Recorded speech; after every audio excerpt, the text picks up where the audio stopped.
கரூரில் நேற்று தாவேக தலைவர் விஜய் உரையாற்ற இருந்த அந்த வேலுச்சாமிபுரம் என்ற பகுதியில் ஏற்பட்ட கூட்ட நெரிசலும் அதனைத் தொடர்ந்து 39 பேர் பலியான சம்பவம் பெரும் அதிர்வலைகளை ஏற்படுத்தியிருக்கக்கூடிய நிலையில் தற்பொழுது தாவேக தலைவர் விஜய் இது தொடர்பாக தனது கட்சி நிர்வாகிகளுடன் ஆலோசனையில் ஈடுபட்டிருப்பதாக முக்கிய செய்தி ஒன்று வெளியாகியிருக்கிறது. தாவேக தலைவர் விஜய் இன்று கரூருக்கு பயணம் மேற்கொள்வது குறித்தும் ஆலோசனையில் ஈடுபட்டு வருவதாகவும் செய்திகள் வெளியாகியிருக்கின்றன. கூடுதல் விவரங்களை வழங்க இணைகிறார் எமது செய்தியாளர் மணிகண்டன். மணிகண்டன், வணக்கம். தற்பொழுது இந்த ஆலோசனை தொடர்பாக நமக்கு கிடைத்திருக்கக்கூடிய தகவல்கள் என்ன? தாவேக தலைவர் விஜயோட வேற யாரெல்லாம் நிர்வாகிகள் இதில் பங்கெடுத்திருக்கிறார்கள்? விரிவா பதிவு பண்ணுங்க.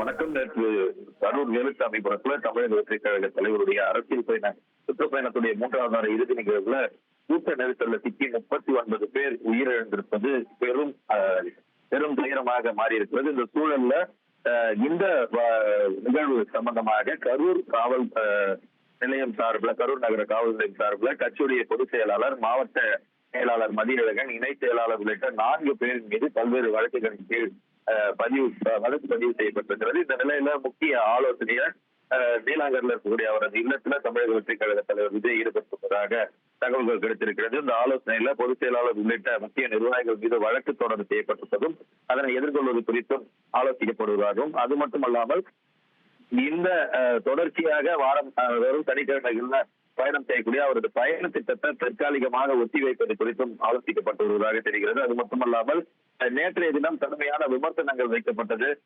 அவரது கூட்டத்திற்கு கூட்ட நெரிசலில் சிக்கியவர்களை நேரில் பார்க்கவில்லை, செய்தியாளர்கள் சந்திக்கவில்லை என்ற விமர்சனங்கள் வைக்கப்பட்ட நிலையில அவர் விரைவில் கரூர் விரைந்து வருவதற்கான ஆலோசனையும் அதற்கான பயண ஏற்பாடுகள் குறித்த ஆலோசனையும் தற்போது மேற்கொள்ளப்பட்டு வருவதாக தெரிகிறது.